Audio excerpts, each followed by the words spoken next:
libéralisme ultra-libéral nous serine avec les déficits, avec la dette, avec le manque d'argent. Alors c'est d'actualité, ça a toujours été d'ailleurs d'actualité, parce que le thème est récurrent, disons le reproche est récurrent, avec le soi-disant déficit de la sécurité sociale. Il n'y a jamais eu de déficit de la sécurité sociale. Alors je vais reprendre ce thème que j'ai déjà évoqué au cours de précédentes vidéos qui commencent à dater depuis quelques années. Bien.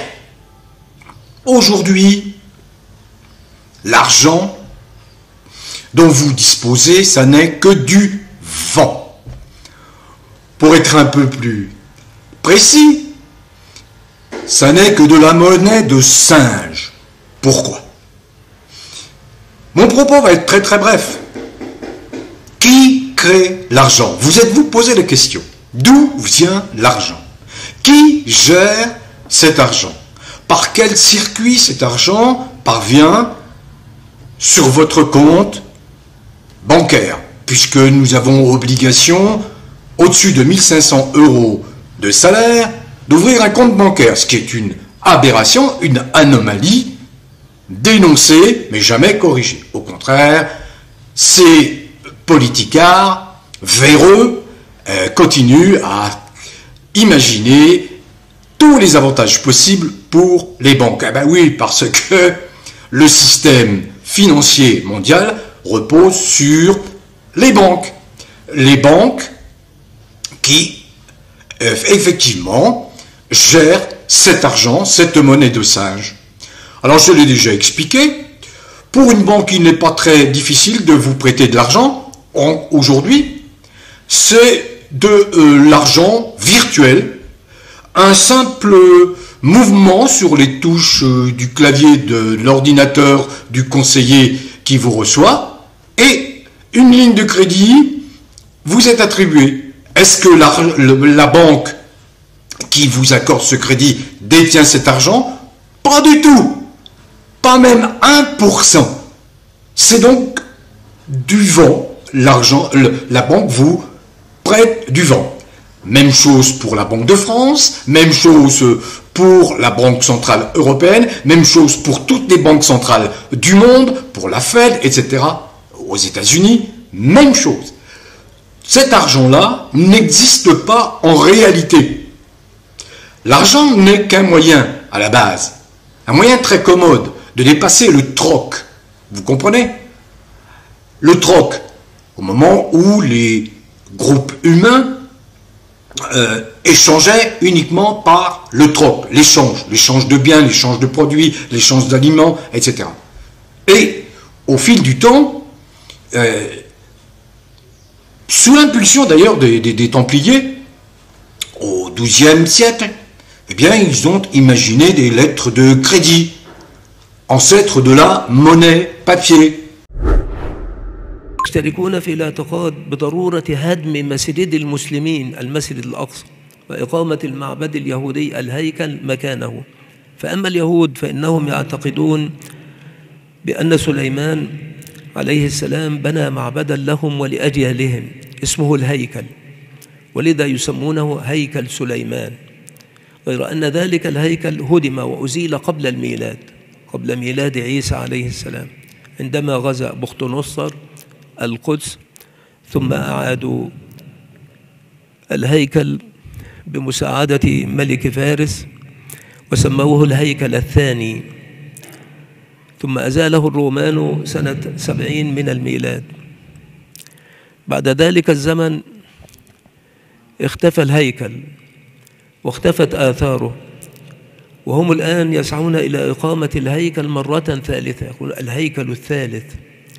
يقولون الهيكل الأول بناه سليمان، فيقولون هيكل سليمان خرب عندما غزا بختنصر القدس وخرب الهيكل، هدمه وأزاله، لكنهم أعادوا بناءه بعد ذلك بمساعدة ملك فارس، فسمي بالهيكل الثاني، ثم أزاله الرومان سنة 70 من الميلاد، فاختفى الهيكل، اختفت آثاره، وهم الآن يسعون إلى إقامة الهيكل مرة ثالثة أو ما يسمونه بالهيكل الثالث. المراد بالهيكل لأنها عقيدة راسخة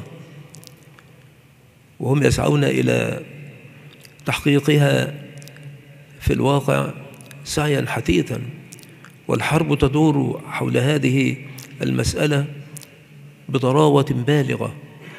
الهيكل هيكال كلمة من مصدر سومري نقلت إلى اللغة الفينيقية ثم نقلت إلى اللغة العبرية، والهيكل أو أيكال تعني البيت الكبير، فالهيكل يعني البيت الكبير في كثير من هذه اللغات السومرية والفينيقية والعبرية، وما يشار به إلى مسكن الإله عند الديانات الوثنية الشركية، فيقولون هذا الهيكل بيت الرب، البيت الكبير، مسكن الإله. فالهيكل الثالث وما يسعون إلى بنائه مكان المسجد الأقصى بعد هدمه وإزالته، فإذا تمت الإزالة والمحو للمسجد الأقصى وتم بناء الهيكل في المكان الذي فيه المسجد، فإن المسيح الماشيح وهو ملك من نسل داود يأتي ويحكم اليهود ويقودهم للسيطرة على العالم كله من مركزهم في القدس على حسب رؤاهم وتنبؤاتهم في أسفارهم المقدسة عندهم. Mais très vite est apparu un fait très important, c'est que cette monnaie qui pouvait être des pièces, qui pouvait être de la monnaie papier, qui devait la créer? Alors bien évidemment, qui s'est avancé pour créer cette monnaie? Les systèmes politiques, ceux qui détenaient le pouvoir, la monarchie, avec les rois ou les empereurs, et ensuite les républiques. Pourquoi ces institutions, monarchiques ou républicaines, avaient parfaitement intégré le fait que qui détient la monnaie est souverain dans son pays.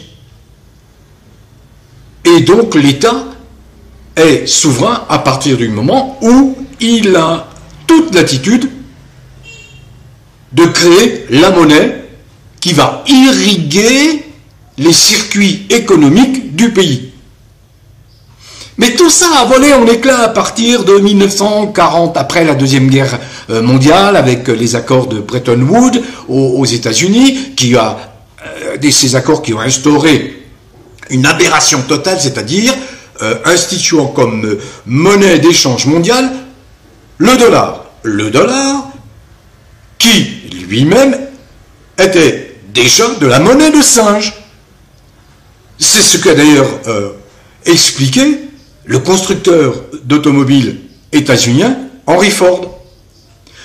Peu avant de disparaître, Michel Rocard, qui a été Premier ministre, pourtant un Premier ministre qui était connu pour sa rigueur, son attachement au respect des règles monétaires, financières, etc., a lâché le morceau, a découvert le poteau rose, enfin il était au courant, et il a expliqué que c'était absolument une aberration, que la France, et je vais conclure là-dessus, si elle n'avait pas cédé à la pression capitaliste ultralibérale avec le banquier Rothschild Pompidou et son ministre de l'économie et des finances à l'époque, Giscard d'Estaing, s'il n'avait pas cédé à la pression de la finance mondiale en retirant la possibilité à la France de s'autofinancer,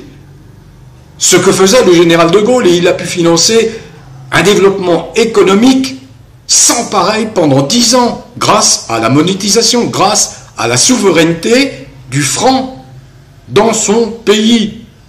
Mais tout un trac à partir de 1973, qu'est-ce qui se passe?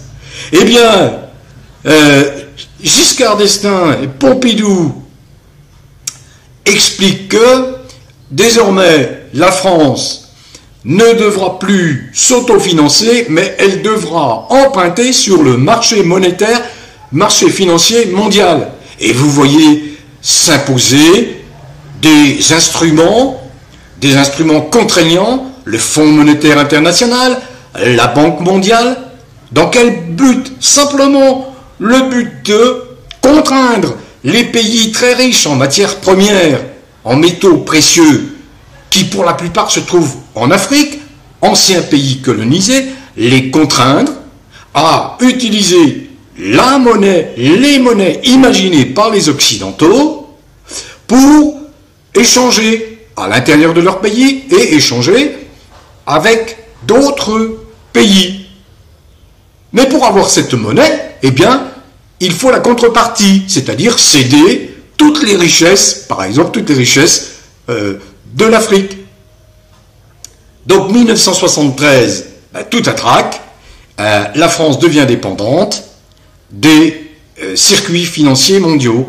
Ah, les BlackRock se frottent les mains, les grandes banques mondiales se frottent les mains.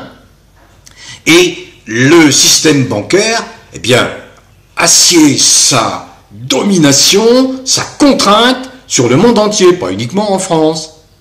Et arrive ensuite le traité de Maastricht en 1991-92, qui avalise, officialise le fait que les États d'Europe ne peuvent plus s'autofinancer, mais ils doivent passer par les circuits imaginés par les capitalistes mondialistes ultralibéraux, c'est-à-dire ils devront emprunter la monnaie de singe fabriquée par les outils imaginés par les ultralibéraux capitalistes fascistes qui sont actuellement au pouvoir pour pouvoir échanger à l'intérieur de chaque pays et avec les autres pays.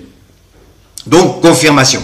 Et toutes les décisions qui ont été prises ensuite par l'Union européenne totalement corrompue, qui est la base même de ce système complètement absurde, qui est d'une... comment dire, c'est un mensonge éhonté vis-à-vis de toutes les populations du monde. L'Union européenne, elle ne fait que agir pour pérenniser ce système financier qui repose sur des institutions, sur des instruments qui émettent une monnaie, qui est une monnaie sans aucune valeur intrinsèque, qui n'a aucune valeur qui te donne de la monnaie de singe. Alors, ils utilisent toujours cette menace, vous voyez, ils culpabilisent en permanence les pays, les habitants, en disant, mais regardez, la dette, il n'y a pas de dette, vous n'êtes absolument pas endetté en réalité. Il faut vous affranchir de cette idée-là. Cet argent que l'on vous distribue n'existe pas. Il y a d'autres systèmes qui peuvent remplacer et mettre en place de véritables monnaies. Auparavant, voyez-vous, et ça, on doit ça à Nixon. Nixon a abandonné l'adossement de la valeur du dollar sur l'étalon or. Et il a décidé, Nixon, ce n'est pas un grand président, puisqu'il a été destitué en 1974-75. En tout cas, il a démissionné sous cette pression-là. Et il a expliqué que désormais, la monnaie s'apprécierait en fonction de l'évolution de l'économie, des marchés.